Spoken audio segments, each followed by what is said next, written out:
ओम श्री गुरुभ्यो नमः। गुरुर्ब्रह्मा गुरुर्विष्णु गुरुर्देवो महेश्वरः। गुरु साक्षात् परं ब्रह्म तस्मै श्री गुरवे नमः। सदाशिवसमारम्भां शङ्कराचार्यमध्यमाम् अस्मदाचार्यपर्यन्तां वन्दे गुरुपरम्परां वन्दे गुरुपरम्पराम्।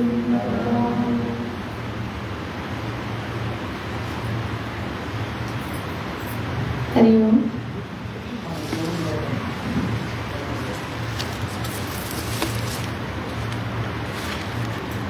कल की कक्षा के चित्रों का पाठ करेंगे। मेरे पीछे प्लीज।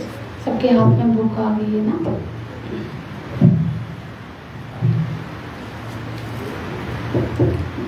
अथा तो भक्तिं व्याख्यास्यामः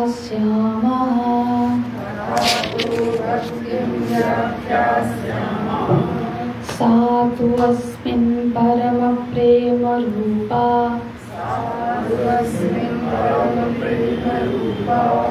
अमृतस्वरूपा च यल्लब्ध्वात् पुमान् सिद्धो भवति अमृतो भवति तृप्तो भवति यत् प्राप्य न किंचित् वाञ्छति न शोचति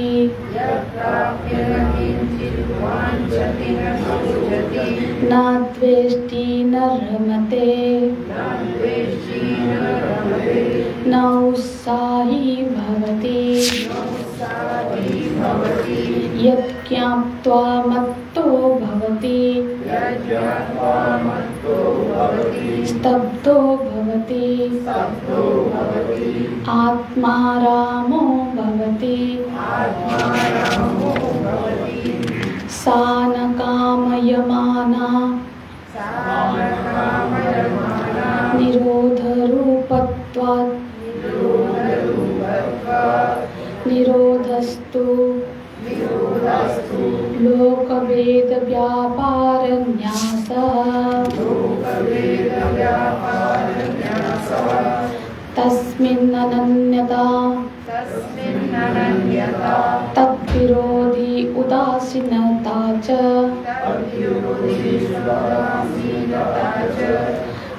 अन्याश्रयाणां त्यागः अनन्यता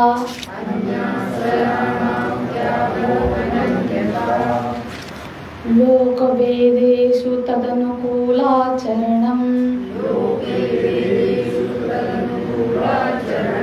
तद्विरोधी उदासीनता भवतु निश्चया दार्ढ्या दृढम् शास्त्ररक्षणम्। यहाँ तक देखेंगे आज।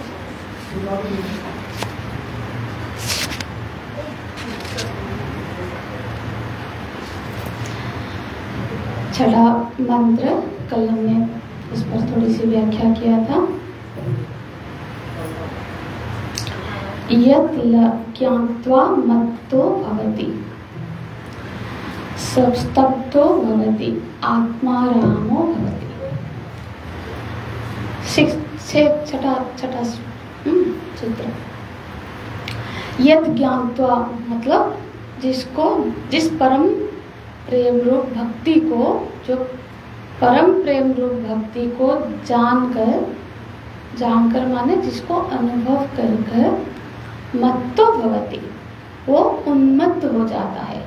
देखो मत्तो मत में तो मस्त हो जाता है, जिसको हम बोलते हैं ना मस्त हो जाना, माने अब उसको दुनिया में क्या लोग क्या कहेंगे, हाँ, इसकी कोई परवाह नहीं रहती। देखो, लोग क्या कहेंगे जिसको परवाह नहीं है वो अपने में मस्त है, और जिसको लोगों की परवाह है वो बड़ा क्या है, त्रस्त है। एक्चुअली क्या है ना, लोग क्या कहेंगे इसका बचपन में हमने एक कहानी तो आप सबने सुनी थी कि एक पिता, पुत्र और एक गधा, वो दोनों साथ चल रहे थे तीनों, क्योंकि वो गधे को उनको बाजार में बेचना था।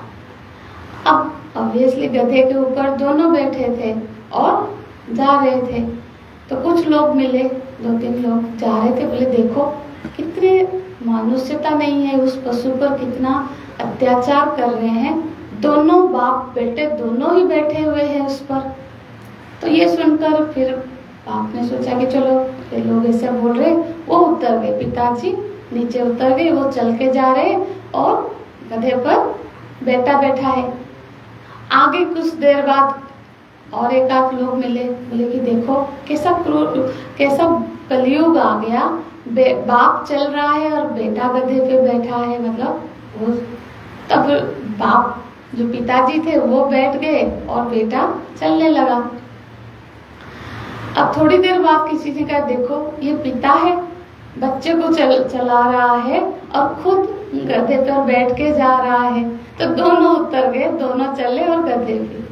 किसी और ने कमेंट किया कि कितने मूर्ख है, साथ में गधा है और फिर भी दोनों चल रहे हैं।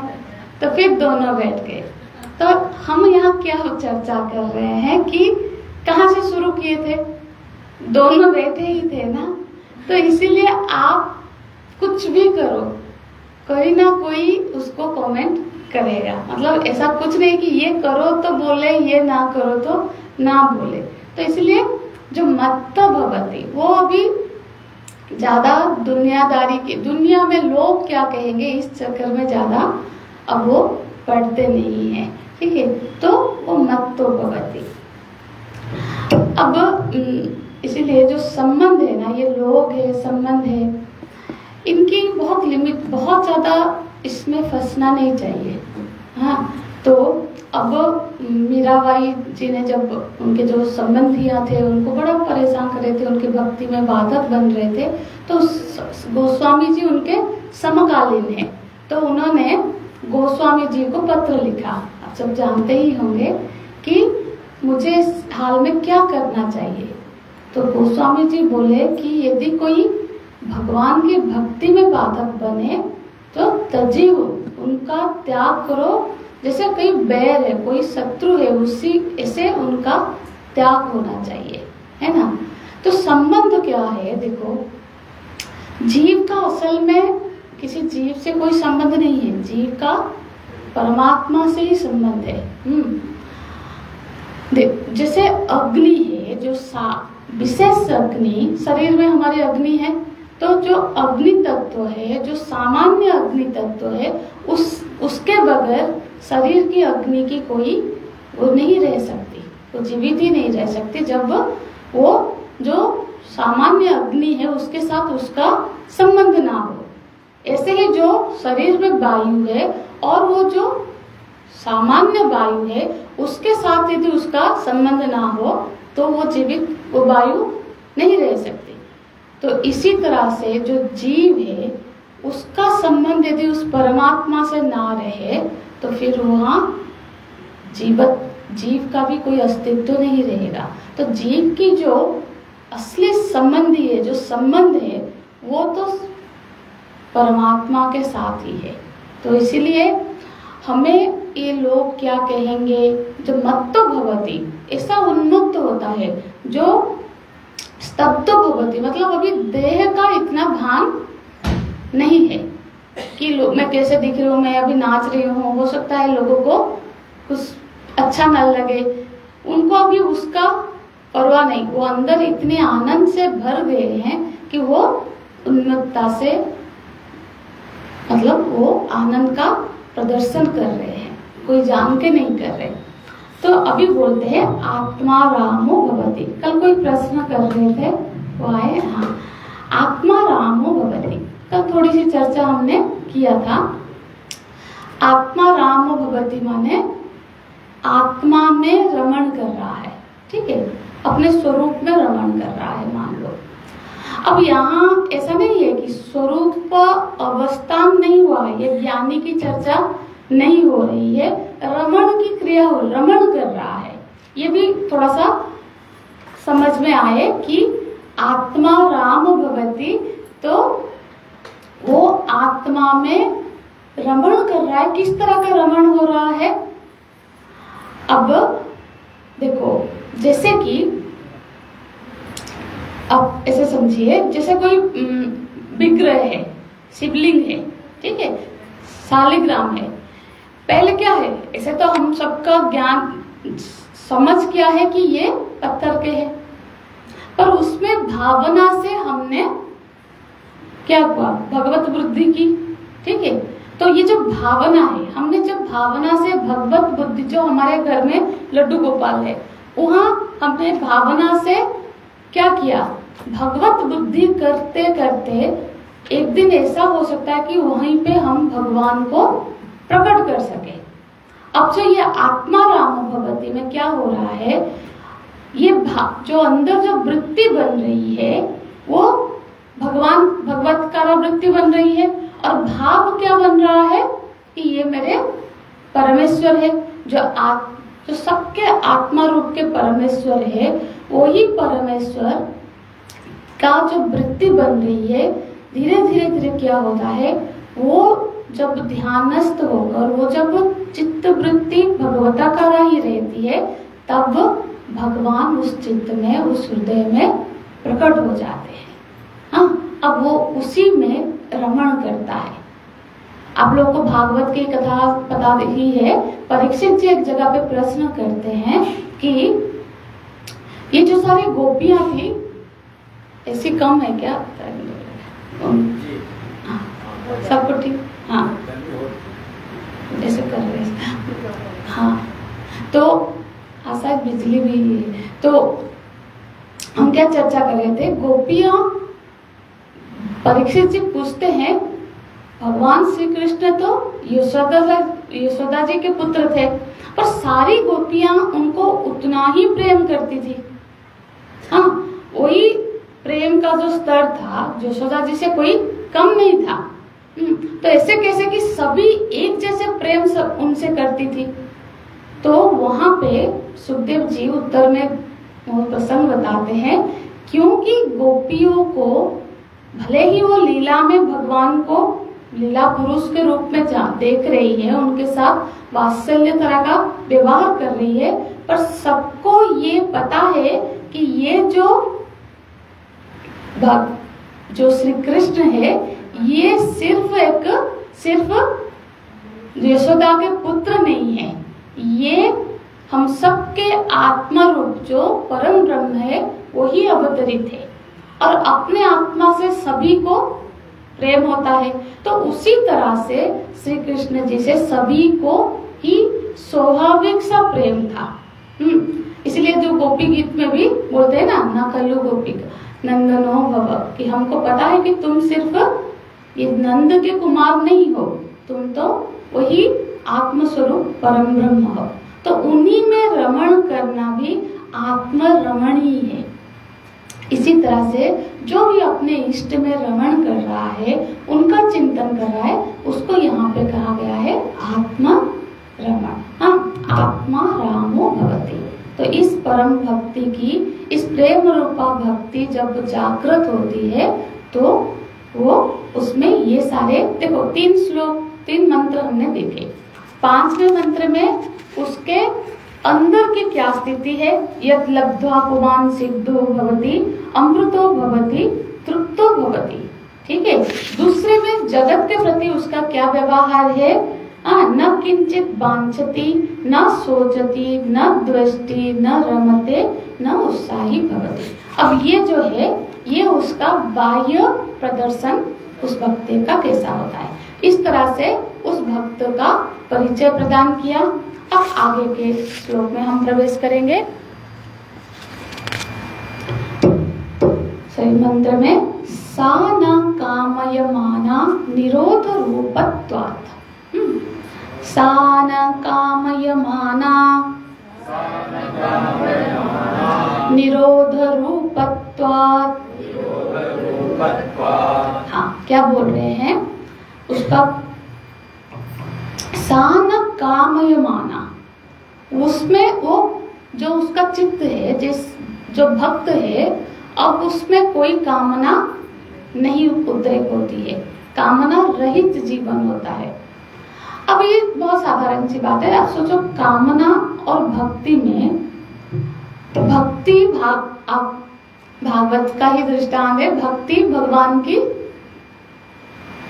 संबंध क्या है भक्ति का भगवान के साथ? उनकी पत्नी है, हाँ, प्रेयसी है ना भक्ति।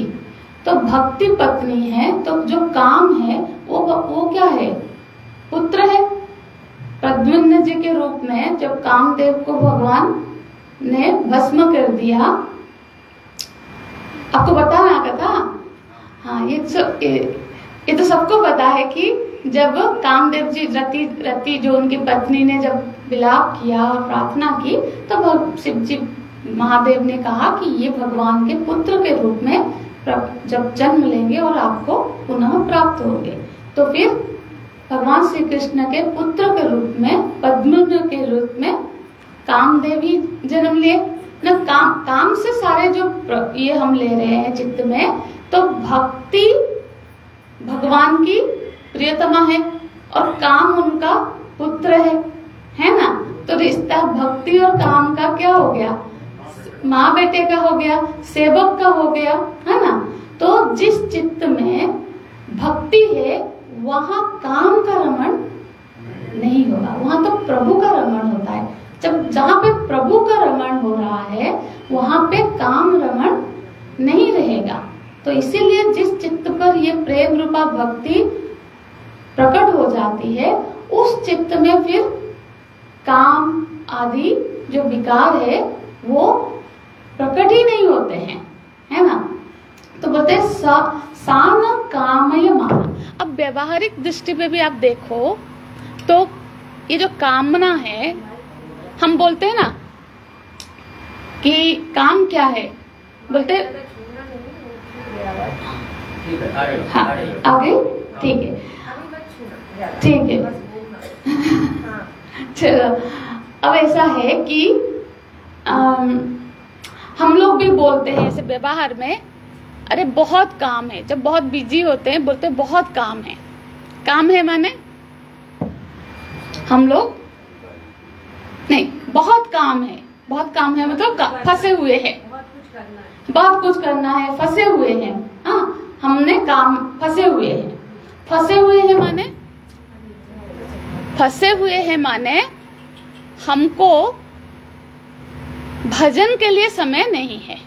अरे बहुत काम है, बहुत फंसे हुए माने बाकी सबके लिए हमारे पास समय है, बस भजन के लिए समय नहीं है। जब इस तरह का वाक्य हम व्यवहार में भी प्रयोग करते हैं, अरे बहुत काम है, मतलब वो भजन को हम काम थोड़ी ना बोलते हैं कि बहुत काम है। हाँ, काम है मतलब अभी भजन तो नहीं कर सकते, बाकी चीजें कर सकते हैं। इसीलिए जो भक्ति है, भक्ति का कोई भी काम के साथ कोई समन्वय नहीं हो सकता। इसको मैं प्रयास करूंगी एक तरीके से समझाने की। आप हो सकता है आप सबको भी देखो कैसे भक्ति इच्छा रहित होता है। अब ऐसा है कि जैसे कोई इच्छा, मन में इच्छा कब पैदा होती है? जब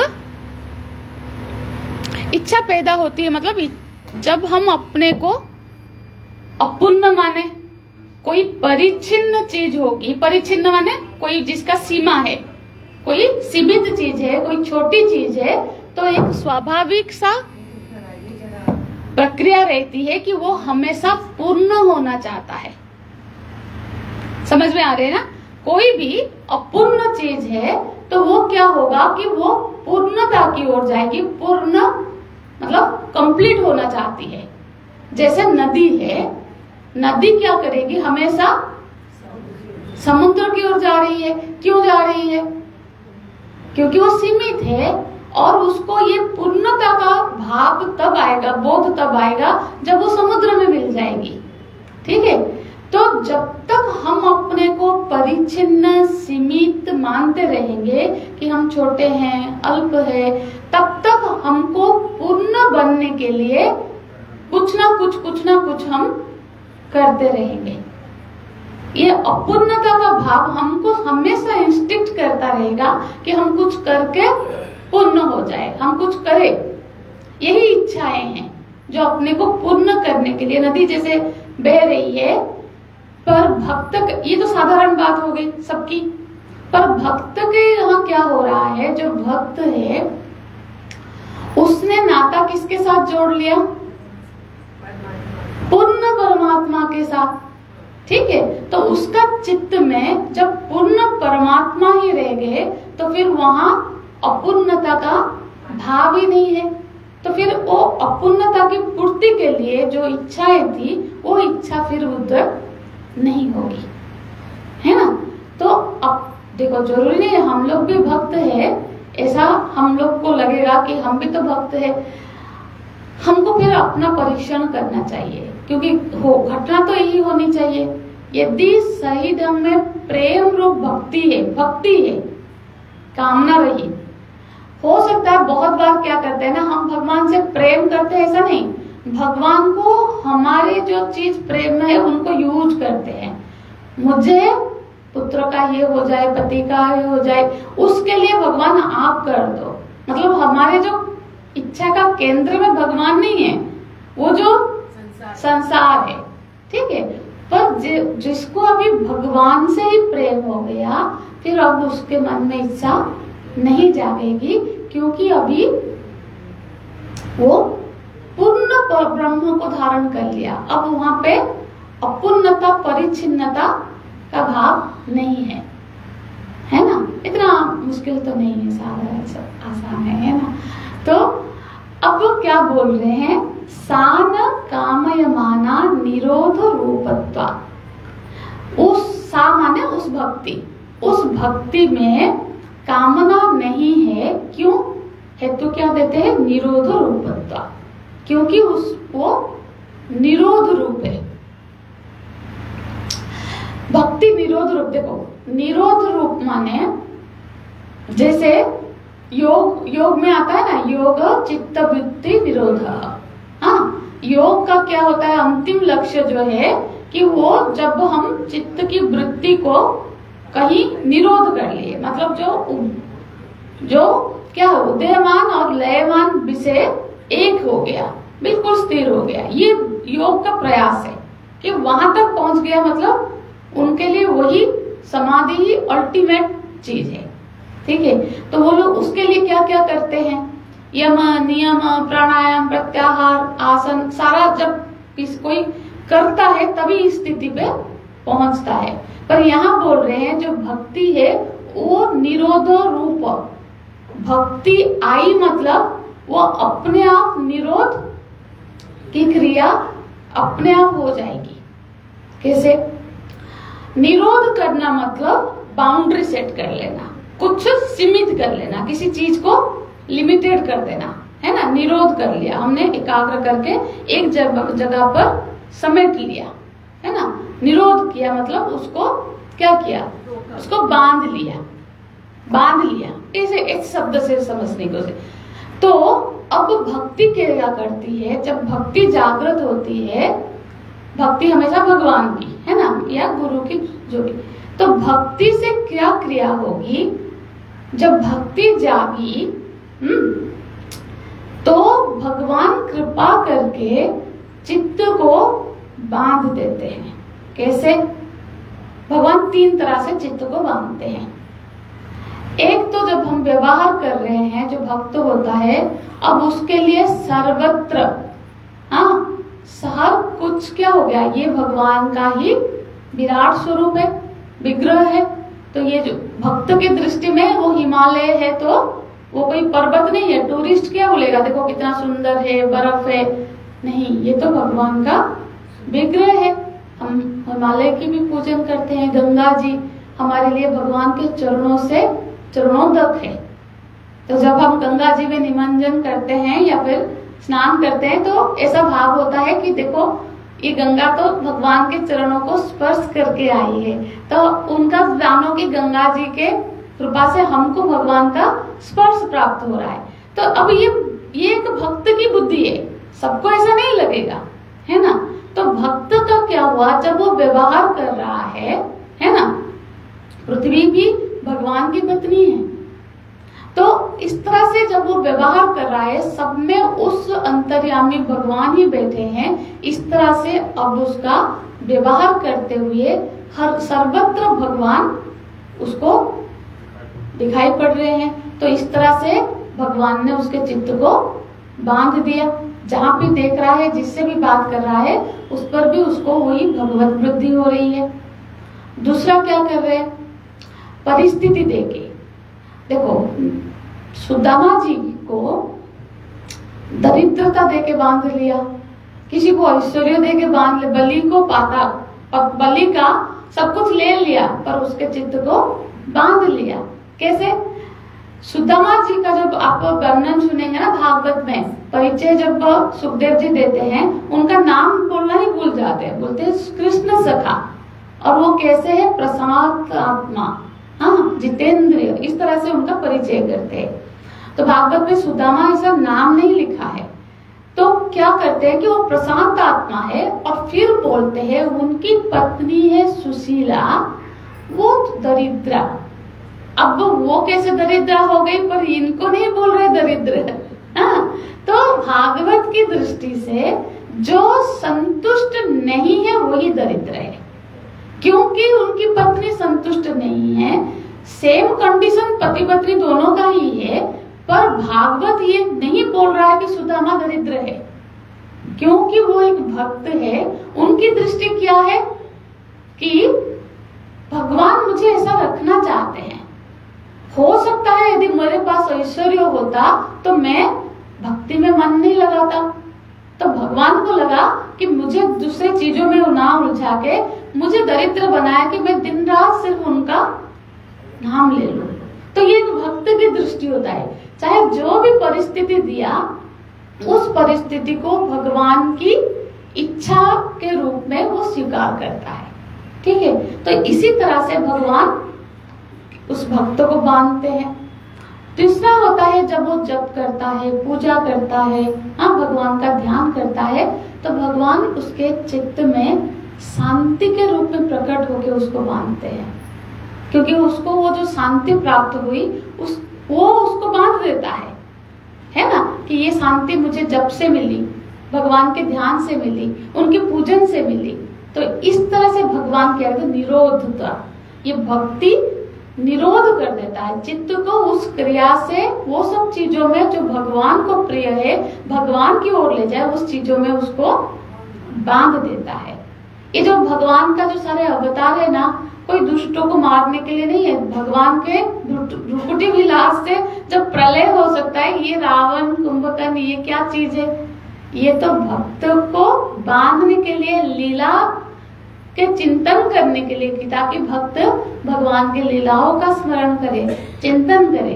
भगवान के सारे अवतार भक्त के लिए है। तो बोलते हैं सा न काम कामयमाना निरोध रूपत्व। तो ऐसा जो भक्ति है वो क्या करती है, निरोध कर देती है, उसका रूप ही है निरोध कर लेना, बांध लेना, हाँ। तो मतलब भगवान हमको हमारे चित्त को बांध देते हैं, हाँ। भक्ति भगवान को चित्त में भी बांध देती है, आप किसी भी अर्थ हो सकता है। आगे का श्लोक देखेंगे, भगवान देवर्षि नारद जी यहाँ पे निरोध का ही परिभाषा कर लेते हैं। निरोधस्तु लोक वेद व्यापार न्यासः। न्यासः माने न्यास सबको आता है, कोई बोलते नहीं है। न्यास कर लिया मतलब, हाँ, रख लिया, स्थापित। हम बोलते ना शिलान्यास किए, तो क्या किया, हाँ, रख लिया अच्छी प्रकार से। संन्यास, सम्यक न्यासः संन्यासः, जिसने अच्छी प्रकार से त्याग दिया, त्याग छोड़ दिया, है ना, उसको बोलते हैं न्यासः। तो बोलते हैं निरोध क्या है, लोक आ गया, लोक जो वेद का लोक व्यापार है उसको न्यास कर लेता है, उसका त्याग कर लेता है, उसको समझते हैं। देखो कोई भी चीज त्याग करने से पहले पहला चीज क्या होना चाहिए, पहले वो हमारा हो, है ना, कोई और चीज हमारा है ही नहीं तो त्याग क्या करेंगे। रास्ते में जा रहे हैं, एक मर्सिडीज गाड़ी खड़ी थी, चलो इसका मैंने त्याग कर दिया। अरे जो मेरी चीज नहीं है उसका हम कैसे त्याग कर दे। तो पहली चीज है कि जैसे योग है, जो साधारण हम क्या करते हैं, कोई चीज को हम अपना मानते हैं, अपना ममत्व तो उसके साथ जुड़ा है, फिर हम उसको त्याग करते हैं अच्छी तरह से, ठीक है। और भक्त के उद्देश्य से क्या हो रहा है, भगवान क्या बोल रहे हैं, जो भक्त है वो कभी कोई चीज वो बोलता है जो सब कुछ जो भी है मैं ही, जब भगवान का है, मेरे पास जो भी है वो सब उन्हीं का है ना। तो अब उसके लिए त्याग का क्या प्रक्रिया हो गया होता, आपकी ही दिन चीजें, हाँ, तुदीयम वस्तु गोविंदम, तो तुम समझ, जो आपका चीज है वो मैंने आप ही को समर्पित कर लिया। हम भी कहते हुए तो सब कहते हैं, पर वो एक मतलब क्या करें, क्या दो तरह का कैरेक्टर करते हैं। सुबह उठते हैं, जैसे धरती को प्रणाम किया, विष्णु पत्नी नमस्तुभ्यम, हाँ, अब विष्णु पत्नी है तो सारा किसका हुआ, पृथ्वी तो भगवान की है, और मेरी वो 2 केनाल की जमीन पड़ी है, मतलब वो 2 केनाल मेरी है, बाकी पृथ्वी भगवान की है ना। और उसके लिए झगड़ा भी करेंगे, तो अब क्या है ना, हम क्या बोल रहे हैं, एक तो प्रणाम कर रहे हैं, और दूसरा ये मेरी है बोल रहे हैं हम। तो यहाँ पे जब बोल रहे हैं, जैसे गीता जी में भी एक श्लोक है ना, यद करोसि यद स्नासि यद जुहोसि ददासि यद तपस्यसि कन्या तत्कुरुषु मदर्पणम्। अर्पण, जब आप हम अर्पण बोलते हैं ना, अर्पण हमेशा जिसकी चीज है उसको जब देते हैं तब बोलते हैं अर्पण कर रहे हैं, वहां देना नहीं बोलते। इसलिए भगवान को हम कोई चीज देते हैं तो बोलते हैं हम अर्पण कर रहे हैं, क्योंकि हम जो स्वीकार कर रहे हैं कि ये चीज आपकी है।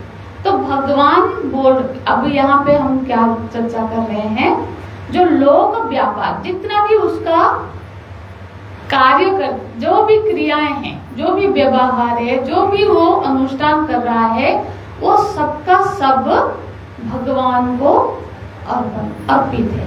भगवान नहीं बोल रहे कि तू ये कर कि वो कर, ये ना कर, बोले तो जो कर रही है कर रहा है मेरे को अर्पण कर रहे, वही तो बोल रहे हैं भगवान कि जो भी कर रहा है।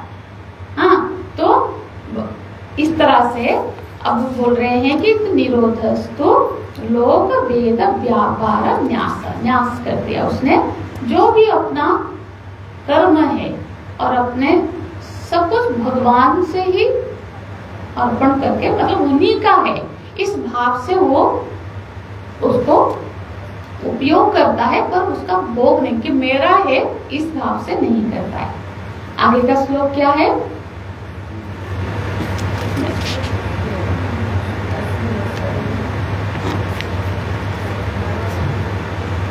तस्मिन् अनन्यता तद्विरोधो विरोधीषु दासीनता च।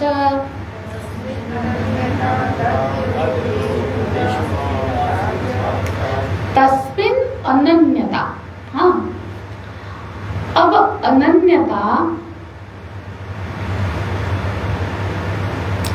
अब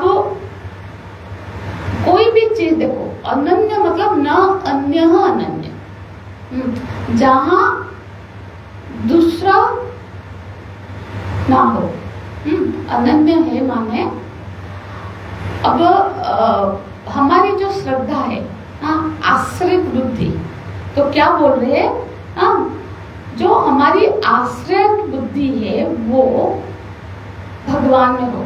अब क्या होता है, देखो हमारी जो आश्रय बुद्धि है वो अनेक जगहों पर बटी हुई है, बिखरी हुई है, हाँ, आश्रय बुद्धि अब क्या हो गई, एक में हो गई। मन एक में ही समाहित हो गया, मतलब एक में ही समर्पित हो गया। अब आश्रय बुद्धि को, हम लोग बहुत कमजोर है, हमको किसी के आश्रय तो चाहिए, कमजोरी तो है, पर हम किसको आश्रय बना रहे हैं, धन का आश्रय। किसी को लगता है कि हाँ धन हो तो फिर तो सब चीज हो जाएगा धन से। हाँ, धन का आश्रय कोई कर रहा है, कोई पद का आश्रय कर रहा है। धन का मतलब आश्रय बुद्धि है, कैसे पता चले कि उसी पे महत्व बुद्धि है कि धन होगा तो मुझे कोई परेशानी नहीं होगी, तो वो क्या करेगा, धन को प्राप्त करने के लिए ही उसका मुख्य जो दिन का प्रयत्न होगा वो धन प्राप्ति का हो जाएगा। तो वो धन किसी के मन में आश्रय बुद्धि धन में है कि धन हो गया तो मेरा जो भी कार्य है बन जाएगा। किसी का है कि पद प्रतिष्ठा पर, जो मंत्री जो सारा हम इलेक्शन पॉलिटिशियन, कि ये पद मिल जाए, पावर मिल जाए, तो उस पर उनकी आश्रय बुद्धि है।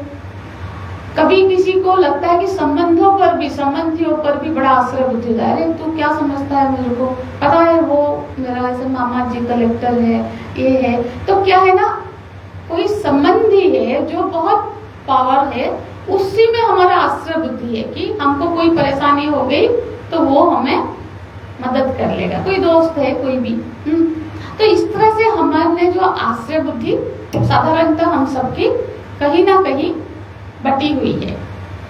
अब भक्त के क्षेत्र में क्या हो रहा है, भगवान यहाँ क्या बोल रहे हैं, तस्मिन अनन्यता, वो अनन्य हो गया। तो ऐसा नहीं कि पहले दिन से हो गया, जैसे हम सब भी कभी ना कभी कहीं ना कहीं हमारी आश्रय बुद्धि थी, अभी भी हो सकता है कुछ की है और कुछ की अनन्यता की ओर चली गई। पर वो पहले भक्त क्या करता है, परीक्षा करता है ना। उसने परीक्षा करके देखा कि ये जो सारे चीजों में मेरी आश्रय बुद्धि थी, हाँ असल में ये ज्यादा काम नहीं आई, तो फिर वो एक बड़े चीज में अपनी आश्रय बुद्धि लगाता है। आप सबको कथा तो पता ही है, इसको समझने के लिए गजराज की। अब वो गजराज क्या किया, अब जो हम भागवत में गजराज गजेंद्र मोक्ष चरित्र पाठ करते हैं, गजेंद्र मोक्ष में देखो, गजेंद्र ऐसा था कि वो राजा था और वो फिजिकली वो जो साधारण हाथियों से उसका शरीर बहुत ही बड़ा था। यहाँ भागवत में लिखा है कि वो इतना बड़ा था और ऐसा उसका सुदृढ़ शरीर था कि शेर मतलब सिंह भी उससे डर जाता था। और वो क्योंकि वो राजा था तो उसके बहुत सारे रानियां थी और बहुत सारे बच्चे भी थे, तो उसका एक मद था कि मैं बहुत बलवान हूँ, बहुत मेरे सपोर्टर है, मेरी फैमिली है, बड़ी है, हाँ, और मैं इस जंगल का राजा हूँ। और एक बार ऐसा हुआ, गर्मियों में वो एक पर्वत के ऊपर रहता था, जंगल में ही एक पहाड़ इलाका में, वो नीचे की तरफ आया गर्मी के वजह से, और एक सरोवर में हाथी को आपको पता है घुसते हैं तो फिर खेलते हैं, हाँ, सारे हाथी घुस गए और एक दूसरे पे जल छिड़कना करना, खेलते खेलते क्या होगा ना, वो जो जल है उसको वो लोग मटमैला कर दिए, तो उससे उस जल में रहने वाला जो एक ग्रह था, कुंभीर बोलते ना, मगरमच्छ, हाँ, तो मगरमच्छ वो उसको बड़ा क्रोध आया और उसने उसके पैर को पकड़ लिया। अब पहले तो उसको लगा अरे क्या मैं इतना बड़ा बलशाली हूँ और ये तो छोटा सा ग्रह है, ये कितना मेरे को परेशान करेगा, वो मैं खुद ही निपट लूंगा। और काफी उसने उसके साथ युद्ध किया, वर्णन है कि वो बहुत समय तक युद्ध किया। उसके बाद अब इसका बल थोड़ा क्षीण होने लगा, पर वो मगरमच्छ उसको छोड़ता नहीं है। अब जब वो बहुत ही थक गया, हारने लगा, तब उसने अपनी जो पत्नियां बच्चे हैं उनकी तरफ देखा कि मेरे को हेल्प चाहिए। अब उन सब ने भी कोशिश की, बहुत खींचने की, करने की, काफी समय चला गया। सब भूख प्यास से परेशान भी हो गए और ये और पानी में वो उसको खींचता रहा, तो बाकी सब भी खींच रहे हैं। तब एक समय आया जब वो लोग इसको छोड़ के निकलने लगे, तो तब वो गजराज बोला कि अरे तुम लोग मुझे इस हाल में कैसे छोड़ के जा सकते हो? तो सबने क्या कहा कि अरे अब तुम्हारा तो हो नहीं रहा है, तुम क्या चाहते हो कि हम भी तुम्हारे साथ सभी के सभी मर जाए? हाँ, तो फिर हमको बहुत जोर की भूख प्यास भी लगी है, बच्चे हैं। अब क्या हुआ, उससे हाथी को वैराग्य हो गया इतना सुनकर। अब हम लोग को होता है या नहीं अलग बात है, हाथी को हो गया वैराग्य। ये एक सच्चाई हम सबकी भी है ना, कि ये जो हम सब पहले उसने क्या कहा, इसने क्या किया कि मेरा बल, पहले हम भी क्या करते हैं ना, कुछ हो गया तो अब अपने पे कोशिश करते हैं कि हम उसको समाधान कर ले, नहीं बहुत लेट हुआ, हो नहीं पाया तो फिर अपनों पर कोशिश करते हैं कि ये तो कर लेंगे। पर जब ये ग्राह कौन है, मृत्यु जब पकड़ता है, बीमारी के रूप में आता है, अस्पताल में बहुत दिन एडमिट हो जाता है, सब बोलते हो रे दादाजी ना, अब भगवान अब उनका कष्ट नहीं देखा जाता, मतलब उनको इनडायरेक्टली अब हम परेशान नहीं होना चाहते, अब दादाजी का कुछ करो। हाँ, ये सच्चाई है कि जब मृत्यु का ग्राह पकड़ता है तो ऐसे परिवार अपना रंग भी दिखाती है, पत्नी भी, क्योंकि वो कितना करेगी, पति भी। हाँ, ये हम भी आश्रम में रह रहे हैं, हम देख रहे हैं, किसी को दोष की बात नहीं है, ये संसार का नियम है और हमको उसी से वैराग्य नहीं हो रहा है, ये आश्चर्य की बात है। हाथी को हो गया तो उसने समझ लिया कि अब जो मुझे, उसने क्या किया कि आसरा तो भगवान का, तो उसने पहले आसरा भगवान की नहीं की। हाँ, यही बात हम बहुत जगह पे देखते हैं। हाँ, कि अब जब उसने बुलाया, भगवान ने ऐसा लिखा है एक ही, मतलब इसमें जो कि कितने वेग से गरुड़ जाता है, गरुड़ पर भी नहीं आए, तुरंत प्रकट हुए, है ना। तो फिर देरी किसकी ओर से होती है? हमारी ओर से होती है। हम पहले इसको उसको सब कर कुरा के फिर भगवान के जाते हैं, पहले ही भगवान के शरण में नहीं गए। तो भगवान तो बुलाने मात्र से आए। तो ये हम क्या चर्चा करें, भक्त ने जब परीक्षा किया, गजराज ने परीक्षा किया, देखा, तो इसी तरह से वो भक्त की अनन्यता तब हुई जब उसने सारे जो आश्रय देखा कि ये सारे आश्रय तो जरूरत पर मुकरने वाली है, काम आने वाली नहीं है। तब उसने आश्रय किसका किया? गोविंद का। ये है कि इसको बोलते हैं कि अनन्यता होने के लिए पहले धीरे धीरे भक्ति बढ़ती है और एक समय पर भगवान पर ऐसी भरोसा हो जाती है। अब देखो ना, जितने अभी साधु संत है, ये मत सोचो कि कभी कोई संत किसी आश्रम या किसी व्यक्ति या कोई डिवोटीज के भरोसे अपने साधना नहीं करता।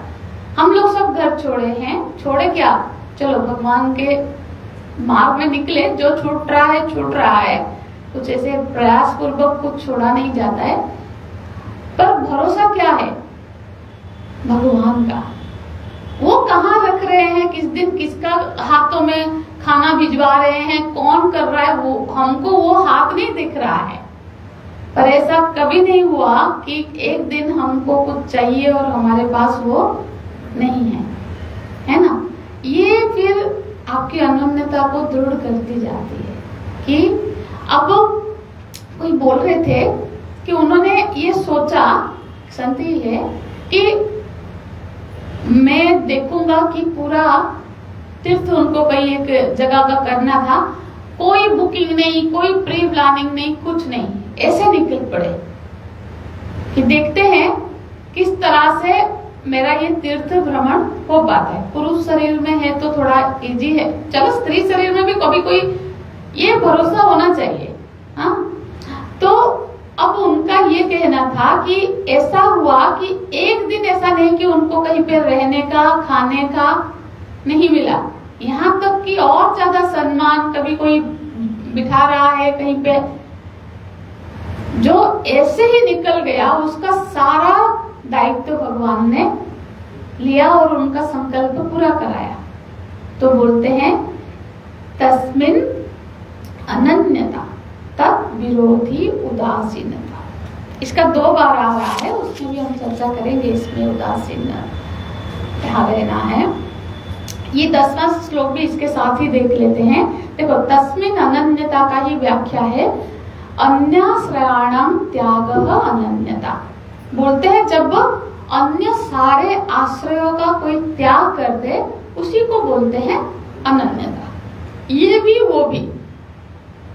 हाँ, अब हम संन्यास भी ले ले पर पेंशन भी आता रहे तो फिर ये तो फिर बात, मतलब आश्रय बुद्धि पेंशन पर है ना, कि मैं कम से कम अपना महीने का हमने व्यवस्था करके भगवान के, मतलब ऐसा नहीं कि भगवान कर लेंगे इतना नहीं है, अन्य आश्रय भी रखा है।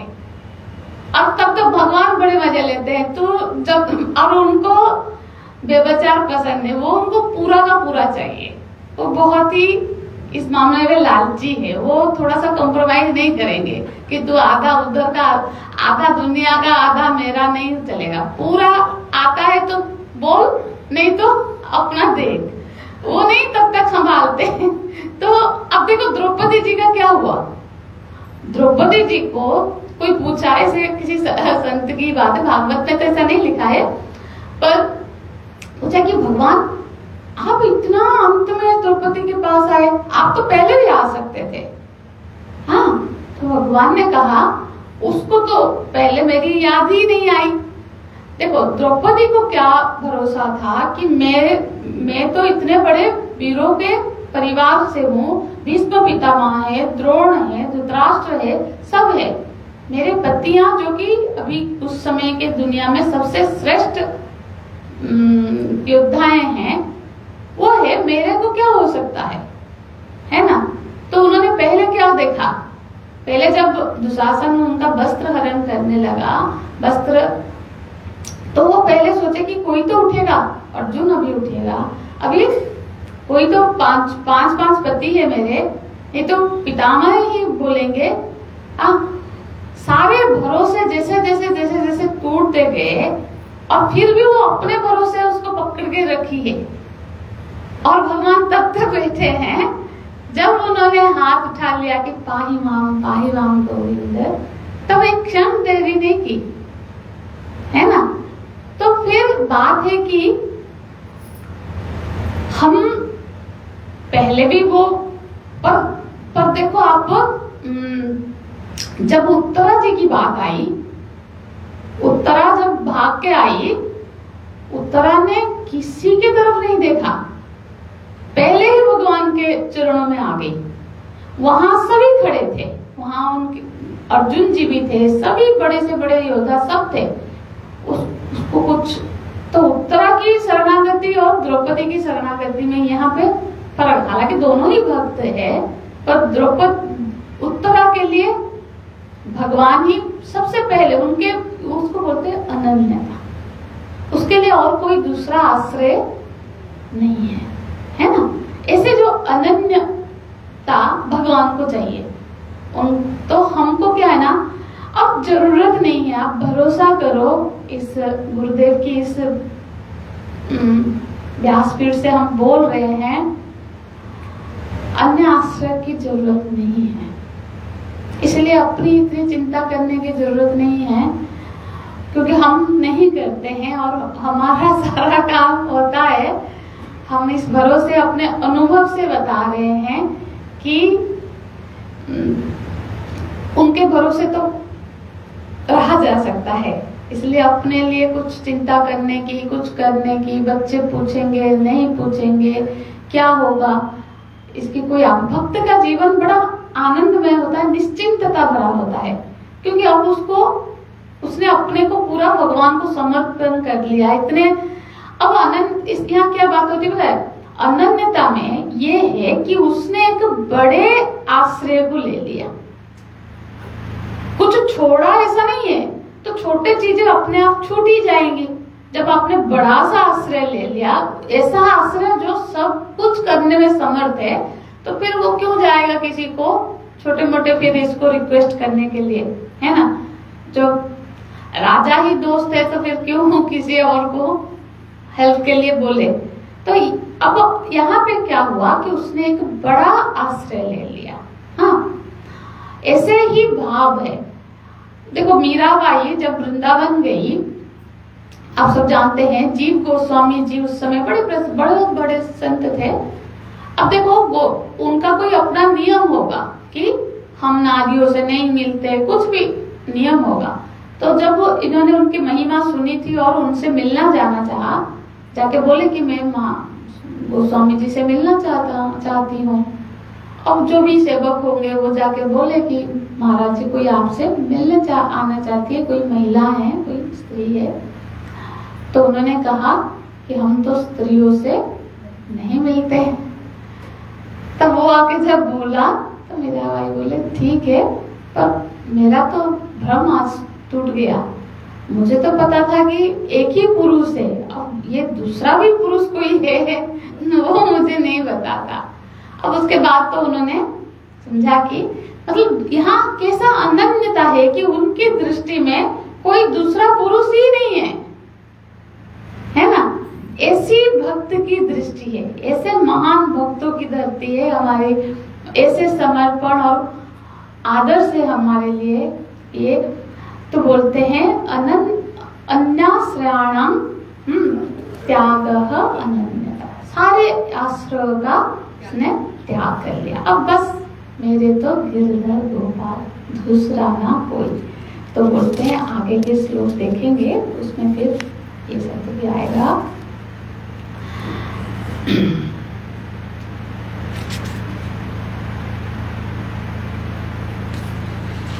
अन्याश्रयाणां त्यागः लोक भेदेषु तदनुकूलाचरण। देखो यहाँ पे एक आप देखो आश्रय बुद्धि में भी कुछ यहाँ पे और एक दो चीज हम क्लियर कर सकते हैं कि जब जरूरत है तो अपने प्रभु से ही मांगना है। जैसे गोस्वामी जी को हमने से सुना, उनको बहुत बाहों मतलब उनके कंधे में बहुत पीड़ा हुई, तो उन्होंने भगवान से प्रार्थना की कि मेरी ये पीड़ा खत्म हो जाए। पर बात है कि जो लेन देन का रिश्ता है अब बस भगवान से है। उपमन्यु जी की आप कथा सुने होंगे। उपमन्यु जी बहुत बड़े, शिव पुराण में आता है कथा, आप लोग तो शिव पुराण पढ़े होंगे अभी। तो शिव पुराण में कि उपमन्यु जी के इष्ट थे शिव जी। वो शिव जी के दर्शन प्राप्त करने के लिए काफी समय से साधना कर रहे थे, तपस्या कर रहे थे। तो भगवान ने उनको परीक्षा करने के लिए वो इंद्र के रूप में आए। इंद्र के रूप में आके भगवान उनको दर्शन दिए और कि बताए कि हम तो इंद्र है और आपके भक्ति भगवान के प्रति देख के हम बहुत प्रसन्न हैं। आपको यदि कुछ मांगना है तो आप मांगो हमें। आप किस चीज के लिए भगवान की प्रार्थना कर रहे हो, जब कर रहे हो, तो आप कुछ भी मांगो, हम आपको वो देने में समर्थ है। तो उपमन्यु जी प्रणाम करते हैं, बोलते इसमें मुझे कोई संदेह नहीं कि आप समर्थ हो या नहीं हो, पर हमारा तो लेन देन का रिश्ता शिव जी से हो गया है। ऐसा नहीं कि हम किसी और से तो कुछ मांगेंगे नहीं। ये फिर अनंत है, मांगना नहीं है, ऐसा नहीं समझना कि हमको कुछ मांगना नहीं है। मांगना है, जरूरत है यदि है। गोस्वामी जी को पीड़ा हो रही थी तो भगवान से प्रार्थना किए कि इससे मेरी साधना नहीं हो पा रही है, इसको ठीक कर दो। पर लेन देन का रिश्ता तो अभी उन्हीं से बन गया है। है ना। ऐसा नहीं कि जो कोई भी आए जिससे भी बना ले, तो फिर तो ये अनन्यता नहीं होगी।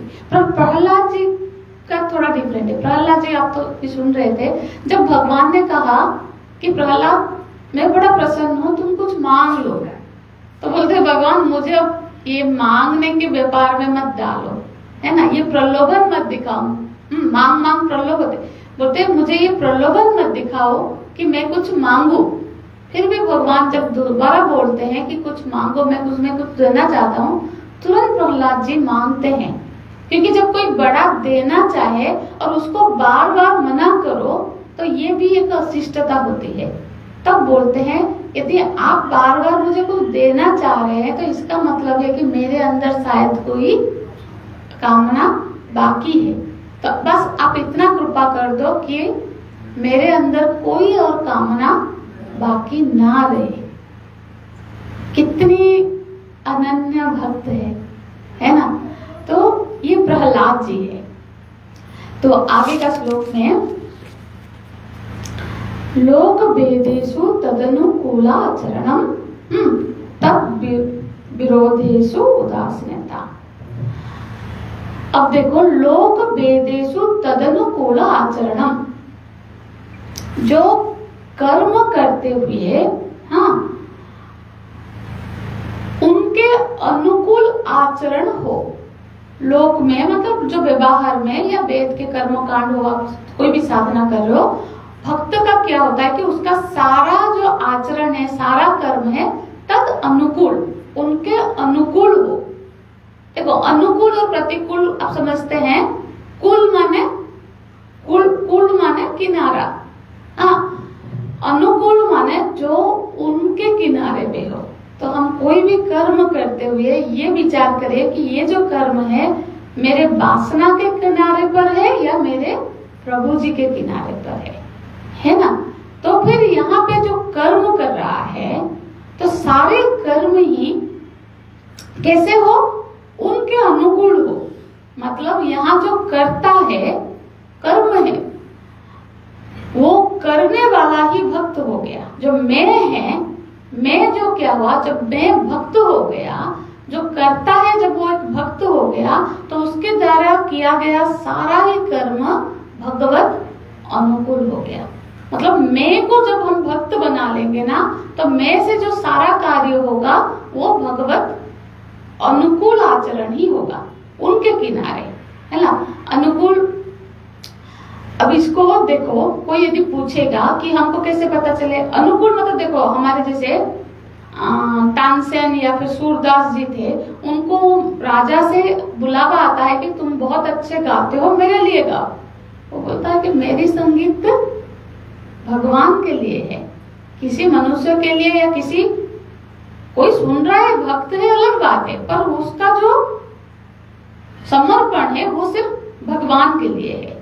तो कोई यदि पूछे कि हम कैसे जाने कि ये कर्म भगवान को पसंद आएगा या नहीं आएगा, हम किस तरह से ये कर्म करें कि भगवान के पसंद नापसंद कैसे जाने, तो उसमें देखो, इस पे कोई समस्या नहीं है। बात है कि जो भी कर्तव्य कर्म हमको मिली है, उसी का पालन ही करना है। पर उसका पालन करते हुए उस मैं को, वो जो मैं हूं, उसको भक्त बना के रखना है। कर्तव्य वही करना है, कर्म वही करना है। जैसे कबीर जी, राईदास जी, ऐसे कोई बहुत बड़े बड़े कर्म नहीं कर रहे थे। जो कर्म उनको प्राप्त था वो तो चरखा ये करते थे ना, सूत बनाते थे, या फिर ये तो जूते, वही कर्म को करते हुए उन्होंने भगवत प्राप्ति कर ली। तो ऐसा कोई पर्टिकुलर कर्म नहीं है कि जो पुजारी है, पूजा पाठ वाला कर्म कर रहा है, वही भगवान को प्राप्त होगा। नहीं, उस कर्ता को भक्त बना देना है। यहाँ पे नियम ये है कि हम जो कर्म कर रहे हैं वो कर्ता भक्त है ना। तो फिर वो हो गया तदनुकूल आचरण, है ना। तो इसलिए मीराबाई क्या बोल रही है कि यदि आपको भगवा पसंद है तो मैं ऐसा पहनूंगी, आपको जैसा पसंद है मैं वैसा पहनूंगी, मेरी कोई अपनी पसंद नापसंद नहीं है। तो भगवान के जैसा पसंद है, मेरा सारा कार्यक्रम सब कुछ उसी तरह से हो। अब यहाँ पे एक देखिए कि बोलते हैं तद विरोधे उदासीनता। उदासीन हो जाना मतलब कायरता नहीं है, जैसे कोई इसके अनुकूल हमारे बीच में, हमारे घर में भी कोई है जो हमको बहुत सपोर्ट नहीं कर रहा, या फिर कोई ऐसा व्यक्ति हमारे संग में आ गया, तो यहाँ बोल रहे कि उससे उलझना नहीं। उदासीन रहने का मतलब है कि अब इस सब में ज्यादा उलझना नहीं चाहिए। क्यों? क्योंकि जैसे एक उदाहरण से ही समझते हैं, एक कुत्ता था। अब उसने मानो कि उसने सोचा कि मैं यहाँ से प्रयाग से बनारस तक जाऊं, तो बनारस तक कितना किलोमीटर होता है? 150 नहीं, आप थोड़ा पास सोच लो, कुत्ते के लिए दूर है। तो 30-40 किलोमीटर का कोई जगह उसको जाना है, ठीक है। अब ऐसा हुआ कि उसने एस्टिमेट किया कि मैं अब पहले दिन इस शहर में जाऊं और वहां पे पड़ाव करूं रात को। अब वो कितना चल के जा पाएगा होता है। अब दूसरे दिन, फिर 2 दिन में, 3 दिन में मैं पहुंच जाऊंगा। चलो वो निकल पड़ा अपने प्लान के हिसाब से। जब वो जो शहर आया बरेली, तो वहां पे उसने सोचा कि रात को तो रहना है। अब वहां के कुत्ते इसको काटने दौड़े, उसमें चिल्लाया। अब कहाँ, कोई बाहर का कुत्ता है ना, वो कुत्ते उसको रहने नहीं देते। जब उसने देखा कि वो कुत्ते तो मेरे को यहाँ रहने नहीं दे रहे हैं, तो उसने क्या किया, अपनी और स्पीड बढ़ा ली। वो प्लान रद्द कर लिया कि यहाँ नहीं रुकते हैं, और वो भागा। दूसरे शहर में भी वही हुआ। अब वो भागते भागते जो जहाँ 3 दिन में पहुंच रहा था, वो तो 1.5 डे में भी वहां पहुंच गया अपने लक्ष्य पे। उसके पास 2 बातें थी। इधर वो उनसे उलझता है ना, अब उलझता तो फिर हो सकता था कि ये जीत जाए, पर उसको ले वहां पहुंचने का उसका जो प्लानिंग था वो सब तो गड़बड़ा जाता, और पॉसिबिलिटी ज्यादा थी कि वो जख्मी हो जाता और कभी ना जा पाता। तो फिर अब हमारे जीवन में भी ऐसे कुछ, हमारा जो लक्ष्य है भगवत प्राप्ति, उसके ओर जाने में कुछ कुछ आती है प्रॉब्लम। जब हम उसमें उलझ के रह जाते हैं, आज हमने सोचा था कि ये ग्रंथ पढ़ेंगे या ये करेंगे या 1 घंटा, पर क्या होता है कि अब हुआ क्या कि कोई आ गए, कुछ बोल दिए, कोई कॉल कर लिया, उलझने होती है और हम उसमें उलझ गए। उलझन आना प्रॉब्लम है, वो हमारे हाथ में नहीं है, पर हम उलझ के जब उसको ठीक करने के लिए या कुछ भी हो, हम जब उसमें उलझे रहे, तो एक तो लक्ष्य दूर चला गया, और कभी कभी हो सकता है कि हम बहुत लेट भी कर दे, है ना। तो अब यहाँ जो बोल रहे हैं, उदासीन हो जाओ तब विरोधी, मतलब भक्ति के विरोधी जब परिस्थिति व्यक्ति जीवन में आने लगे, तब हमेशा उसको समाधान करके न्याय करने के लिए आंखें बांध के वो कांटा लेके खड़े नहीं होना है। अब आई है परिस्थिति, भगवान जरूर उसको भी समाधान करेंगे, पर अपने लक्ष्य की ओर हो सकता है और स्पीड पकड़ लो उसकी तरह स्पीड पकड़ लो, क्योंकि वो जो प्रॉब्लम को हम सोचते हैं 2 दिन में समाधान कर लेंगे, वो 2 साल भी ले सकता है। तो उसमें उलझो नहीं। अब ऐसा सोचेंगे कि ये सब ठीक हो जाए, बच्चों का शादी कर ले, वो हो जाए, सब हो जाए, तब तो क्या करना है, भजन नहीं करेंगे। ऐसा किसी को हम नहीं देख रहे हैं। अभी पहले बच्चे के शादी किए, अब बच्चों को स्कूल ले जा रहे, ले आ रहे।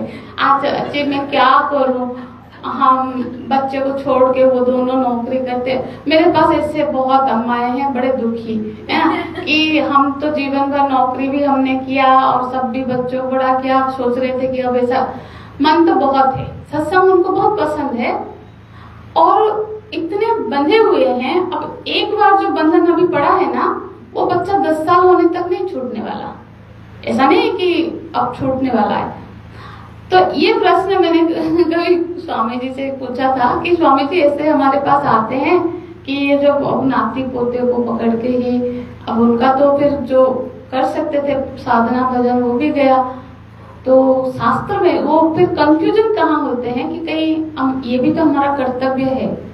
तो उन्होंने ये, हालांकि यहाँ से थोड़ा अलग है बात पड़ी तो बता देती हूँ, आप में से भी यदि आपके पड़ोस में कोई, आप तो नहीं है पड़ोस में हो तो बता सकते हैं कि उन्होंने कहा कि देखो अपने संतानों को पढ़ाना लिखाना, उनको योग्य बनना, ये कर्तव्य शास्त्र में लिखा है। कोई शास्त्र में पोता पोती नाता नातनी का कर्तव्य में नहीं लिखा है कि वो भी आपके कर्तव्य में आते हैं। ये ना जबरदस्ती आसक्ति को कर्तव्य बता के ये चिपके हुए हैं, तो बेकार का मत सुनो इनकी। कर्तव्य क्या करेगा, बच्चा है छोटा है, देखकर उस बच्चे के वजह से ही हम पढ़े, नहीं तो हमारी तो कोई आसक्ति है नहीं आसक्ति ही है, क्योंकि वानप्रस्थी हो जाना चाहिए था 50 में, 70 में भी नहीं हो रहे हैं। अब बहाने हैं बस बात। अब यहाँ पे हम क्या चर्चा करें, तो विरोधित्व, यही सब विरोधी है। हर चीज सिर्फ शत्रु के पास अस्त्र लेके नहीं आएगा, कुछ मित्र बन के भी विरोधी मतलब हमको पर्पज है कि साधना में सहयोगी है या नहीं। हाँ ना, वो नाती भी बन के आ सकता है, पोता भी बन के आ सकता है, वो है तो प्यारा सा, पर हमारी साधना में विरोधी है तो फिर उदासीन हो जाना है। उदासीन होना मतलब हमेशा नहीं कि उसको सपोर्ट करना है। अब जिन्हों का बच्चा है आप नहीं भी करोगे ना, वो पल जाएगा, ऐसा नहीं है, जानते हैं वो ठीक। अब आसान है, मम्मी कर रही है, नहीं करेगी तब भी हो जाएगा। अब बात है कि इस तरह से जो विरोधी चीज है उस समय बहुत उलझना नहीं, क्योंकि उलझेंगे तो हम राग द्वेष आदि में फंस जाएंगे। मन में फिर वही राग द्वेष किसी, अब उलझे मतलब राग द्वेष होगा, इधर आसक्त मतलब अच्छा लगेगा, या फिर क्योंकि जो प्रॉब्लम कर रहा है उसके प्रति हमारी द्वेष होगी। तो फिर देखो सारे प्रॉब्लम का एक चीज मुझे जितना समझ में आता है, मैंने कहा प्रेम का अभाव। हम यदि सबसे प्रेम कर लेना फिर हमारी प्रॉब्लम नहीं रहेगी। जो सारी कठिनाइयां तब तक है जब तक हम उससे प्यार नहीं करते, तभी तो वो हमको लग रहा है कि ये प्रॉब्लम कर रहा है। हम यदि प्यार करें तब देखना आधे चीजें तो हमारे शट आउट हो जाएगा और हम भी परेशान नहीं होंगे, है ना। तो इस तरह से नारद जी इसमें बोल रहे हैं कि जो लोक व्यवहार है और जो सारा कार्य है भगवत अनुकूल ही आचरण करो, और उसके विरोध में यदि कोई चीज आ रहा है तो उसमें ज्यादा उलझ कर उसको समाधान करने के चक्कर में ना पड़ के कुछ सह लो, है ना। सह लो मतलब उससे ऊपर उठ जाना है। उस लेवल में रहेंगे तो उससे टकराव होगा। जब हम उससे ऊपर उठ जाएंगे कि कोई बात नहीं, उसको ना समझ है, तो फिर हमको भी परेशानी नहीं होगी और हम अपने रास्ते से भटकेंगे भी नहीं। उदासीन का मतलब ही है उत्तभाषी। हाँ, ऊपर उठ जा, बिल्कुल सही। तो उससे ऊपर ही उठ जाना है। वो फिर उसके टच एरिया में नहीं रहना। आगे का श्लोक देख लेंगे। भवतु, अब देखो ये बहुत ही अच्छा सा श्लोक है सभी के लिए ही। भवतु निश्चय दार्ढ्य दृढ़म शास्त्र रक्षण। अब क्या होता है ना, कोई थोड़ा सा पढ़ लिया या कर रहा है, अभी भक्ति में है, आनंद में है, तो वो पहला चीज आता है ना, अरे ये तो सारे जो लोग हैं ना सब कितने दुखी है, कष्ट में है, हाँ सबको सबका मंगल करना चाहिए, सबका उद्धार हम करेंगे, ये सब चक्कर में फिर शुरू हो जाता है। हम दूसरे को अब 2-4 ग्रंथ पढ़ लिए हैं, अब सबको सिखाना है हमें सबको बस मुक्त कर देना है। अब बहुत दया आ रही है, देखो ना लोग कैसे अज्ञान में पड़े हुए हैं। तो इसको यहाँ नारद जी बोलते हैं बिल्कुल ऐसा नहीं करो। पहले बोलते हैं दाढ़, पहले निश्चय दृढ़, तुम्हारा निश्चय दृढ़ हो जाए, मतलब ज्ञान के मार्ग में हो, भक्ति के मार्ग में हो, तो आपकी भक्ति वहां तक चली जाए कि परमात्मा की प्राप्ति हो जाए। फिर सोचना जो करना है, बीच में नहीं। अब बीच में ना तुम पहुंचोगे ना उसका कुछ कर पाओगे, है ना। अब असल में ना हम लोग क्या करते हैं, आचरण जो भी दूसरा सीखेगा ना हमारे आचरण से सीखेगा, हमारे बातों से नहीं सीखेगा। ऐसे आप लोग भी अपने बच्चों को कितना उपदेश दे के आते हो, नहीं, जब तक वो आचरण में नहीं देखेगा तब तक सुन के कोई नहीं करेगा। देख यद्यंत आचरण श्रेष्ठ, जैसे बोलो मतलब नहीं बोले भगवान की, जैसा जैसा श्रेष्ठ बोलता है, जैसा वो आचरण करता है उसको फॉलो किया जाता है। हाँ, तो इसीलिए सिखाने के चक्कर में ज्यादा ना पड़ो। देखो अब गुरु परंपरा से आप बोलोगे आप ही खुद कर रहे हो, हमको मना कर रहे हो नहीं, ये जो हमारे लिए, ये हमारे मतलब गुरु परंपरा से, गुरु आज्ञा से ये हमारी सेवा है। जैसे हम अभी क्या कर रहे हैं, श्रवण साधना कर रहे हैं, तो कोई बोलेगा कोई सुनेगा, है ना। तो जो वक्ता होता है वो पहला श्रोता भी होता है। इसलिए यहाँ जो भी संबोधन हम करते हैं हम ही करते हैं, ऐसा नहीं कि उसमें हम भी इंक्लूडेड है। तो ये श्रवण साधना चल रही है, किसी को सिखा के कुछ हम लोग एक चर्चा कर रहे हैं। पर मोस्टली लोगों में ये देखा जाता है कि उनको सिखा 4 लोगों को, हमारे भी डिवोटीज भी होते हैं, वो फिर यहाँ से पढ़े फिर 4 लोगों को सुनाएंगे जाके। अरे पहले उसको आत्मसात, ठीक है ना, इससे प्रैक्टिस होगा, हम ग्रुप डिस्कशन कर लेंगे। ये देखो आध्यात्मिकता जो होती है ना वो आत्मा से मिलन की बात है। हाँ, ये अकेले होती है, सामूहिक आत्म चर्चा होती नहीं है, ये सामूहिक चीज नहीं है। तो ग्रुप में बैठ के हम शास्त्र पर व्याख्या मतलब श्रवण करें, चर्चा कर सकते हैं, पर जो साधना है, जैसे जप करना है, जैसे ध्यान करना है, फिर हमको फिर वो एकांत में अपना साधना करना चाहिए। तो यहाँ पे देखो क्या बोल रहे हैं कि अब जो चिंता है कि हम यदि नहीं करेंगे, जो एक चिंता होती है, ये शास्त्र की रक्षा कैसे होगी। हमको तो शास्त्र से, गुरु परंपरा से ज्ञान प्राप्त हुआ, एक तो ये लुप्त हो जाएगी। तो यहाँ बोल रहे हैं कि ये शास्त्र की जो रक्षा, धर्म की रक्षा का जो भार है ना, ये भगवान अपने में समर्थ है। ठीक है, शास्त्र के वचन और भगवत इस सबको करेंगे। हमको है कि हम इस शास्त्र को जी ले पहले, फिर बात क्या होती है। देखो अब आप लोग को पता है कि जैसे गोवर्धन धारण किया भगवान ने, उंगली पर धारण किया। अब सारे जो गोप बालक थे उन्होंने क्या किया, अपने अपने लाठी कंधे सब लगा लिए। सबको यही है कि हम सब मिलके पकड़े हुए हैं।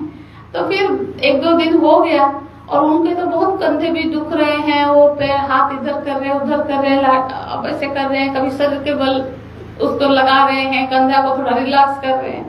बोल रहे अरे कन्हैया तू तो तब से ऐसे ही खड़ा है, कोई बात नहीं, हम सब तो है ना, तो एक काम कर, थोड़ा सा रिलैक्स हो जा, क्या हो गया। बोले भगवान ने कहा कि संभाल लोगे ना। अरे तब से संभाल ही रहे हैं, तो अकेला थोड़ी ना पकड़ा है, हम सभी तो कर ही रहे हैं। तो भगवान ने बस थोड़ी सी हिलाई तो चटक के उनके सारे जो लकड़ियां थी टूट गई। बोले अब तो पकड़ इसको, अब केस तो सब फिर छोड़ ही दिए। फिर भी भगवान ने उसको ऐसे ही धारण करके रखा है। तो बोले कि भगवान तुम कोई साधारण तो हो नहीं सकते।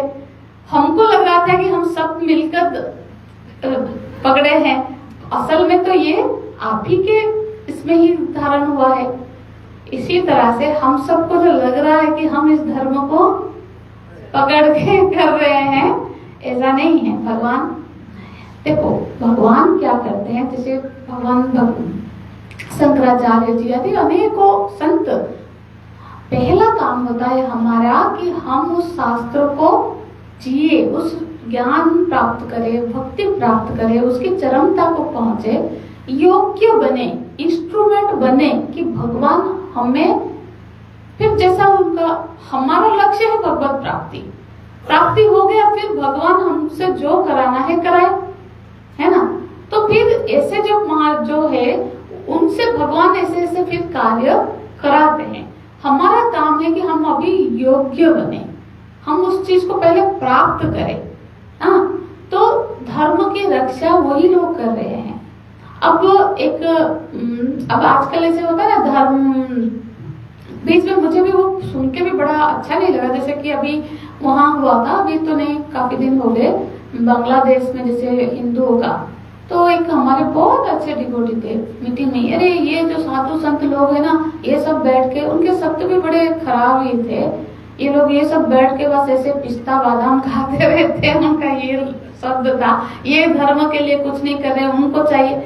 देखो, हम ये सारे ऐसे वाणी नहीं कहनी चाहिए। बात होती है किसी के, कहीं मैंने सुना था, ऐसे ही एक है रिटायर्ड हो गए, अब वो धर्म रक्षक की तरह किसी संस्था में जुड़ गए और प्रवचन कर रहे हैं कि ये राम मंदिर की चर्चा हो रही थी, तो ये बनाना है, अब सबको, हम सब प्रतिज्ञा लेते हैं, वो करते हैं करके, अब देखो ये साधु संत लोग कुछ नहीं कर रहे हैं, उनको तो आगे आके करना चाहिए से जो भी। फिर उनकी टर्न आई, वो भी इनवाइटेड है, तो उन्होंने कहा ये 2 महीने के जो धर्म रक्षक अभी बने हैं, अब वो साधुओं को उपदेश भी करने लग गए हैं। असल में ये जो बोलते हैं ना कि हिंदू मतलब बाबा जी लोग, ये साधु लोग कुछ नहीं करते हैं, तो उन्होंने, वो मैंने सुना है इसलिए बोल रहा हूँ, मुझे बड़ा फनी है। उन्होंने कहा जब मुसलमान के वो जो कौन होते हैं, मौलाना, वो जब बोलता है कि जाओ इसको मारो, वो लोग जाते हैं और मारते हैं। जब पादरी बोलता है कि तुम ये करो, जाओ वहाँ, डोनेशन करो, उनका मोस्टली जो भी कार्य रहता है सब जाते हैं। और जब साधु बोलता है कि ऐसा करो, तो बोलते क्यों, हम क्यों करें। जैसे हिंदू में ऐसा है कि ऐसा नहीं कि हम बिल्कुल फॉलो करके उसके वाणी पर भागते हैं। तो ये, और वो जानता है कि ये जो सनातन धर्म है, ये इसका भार भगवान के हाथ पर है, और जहाँ करना होता है वहाँ किया जाता है। ऐसा नहीं कि साधु भी नारा लगाए और ये ग्रुप करे, मतलब मोर्चा निकाले, नहीं, उसका अपना तरीका है। आज यदि यहाँ धर्म प्रतिष्ठा है तो इन साधुओं के वजह से ही कोई हिमालय में रहकर वर्षों से तपस्या कर रहा है, उसकी तपस्या के बल से ये हमको नहीं पता है, क्योंकि ये जगत जो है ना, वो किसी को ब्रह्म ज्ञान मुक्ति प्रदान करने के लिए है, भोग के लिए नहीं है। तो कोई अभी मुक्ति के लिए, मोक्ष प्राप्ति के लिए साधना कर रहा है, इसलिए टिका हुआ है। इसलिए इस तरह की भाषा, इस तरह की चीजों से हमको बचना चाहिए। अब हमारा काम है कि हम उस भक्ति को, उस भगवान की प्राप्ति करें, उस ज्ञान को प्राप्ति करें। अब बाकी शास्त्र की रक्षा, धर्म की रक्षा हमसे यदि होनी हो, हमको इतना योग्य बन गए, तो भगवान हमसे भी वो भी कराएंगे। पर हम खुद अब एक तो खुद ही पार नहीं हुए हैं और 2-4 को लेके निकल पड़े तो सब मिलके डूबेंगे, ऐसा प्रयास ना करने के लिए यहाँ पे नारद जी बता रहे हैं। तो अब हम कल के कक्षा में स्लो ही चल रहे हैं, 12 हुए, ठीक है, हो जाएगा, दीदी ने कहा है तो हो ही जाएगा चलो, तो आज यहीं पे समाप्त करें। हरिओम।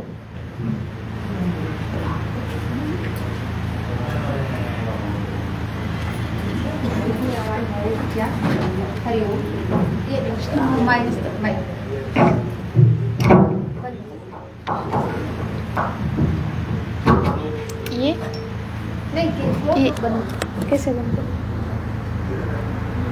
पकड़ाओ